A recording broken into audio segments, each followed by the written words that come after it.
Ano-ano ang mga requirements at kailangang bayaran sa paglipat ng titulo? Isa sa mga madalas na tanong ng mga bumibili at nagbebenta ng lupa ay, ano ba ang mga requirements at magkano ang kailangang bayaran para mailipat ang titulo?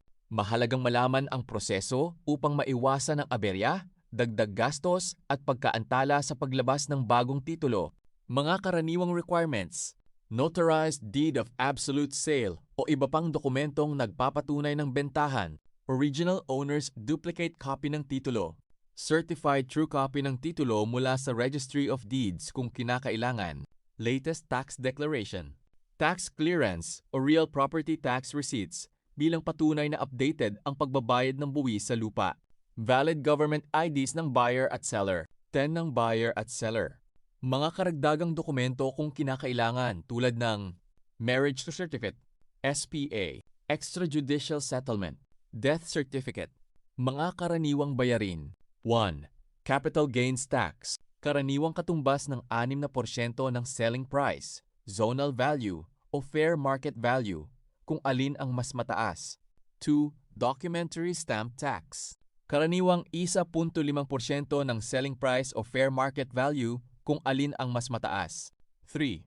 Transfer tax. Binabayaran sa provincial, city o municipal treasurer's office. Karaniwang nasa 0.5% hanggang 0.75% depende sa lokal na pamahalaan. 4. Registration fee. Binabayaran sa Registry of Deeds para mairehistro ang paglipat ng titulo. Ang halaga nito ay nakadepende sa halaga ng property. 5. Notarial fee. Bayad sa pagpapanotaryo ng Deed of Absolute Sale. Nag-iiba ang halaga depende sa notary public at halaga ng bentahan. 6. Miscellaneous expenses.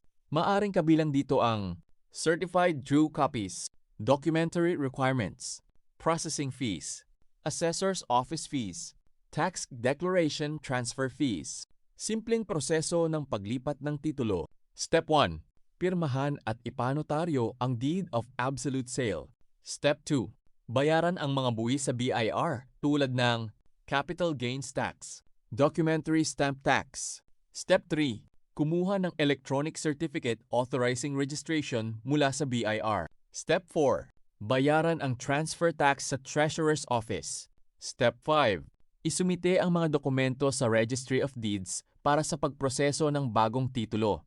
Step 6. Kapag nailabas na ang bagong titulo, ilipat naman ang tax declaration sa Assessor's Office sa pangalan ng bagong may-ari. Paalala, ang eksaktong halaga ng mga bayarin ay depende sa selling price, zonal value, fair market value, lokasyon ng property, uri ng property. Bago bumili o magbenta ng lupa, siguraduhin kumpleto ang mga dokumento at malinaw kung sino ang sasagot sa mga buwis at gastos upang maiwasan ang hindi pagkakaunawaan. Follow and subscribe Awareness PH for reliable property info. Share and save this video para iwas sakit sa ulo.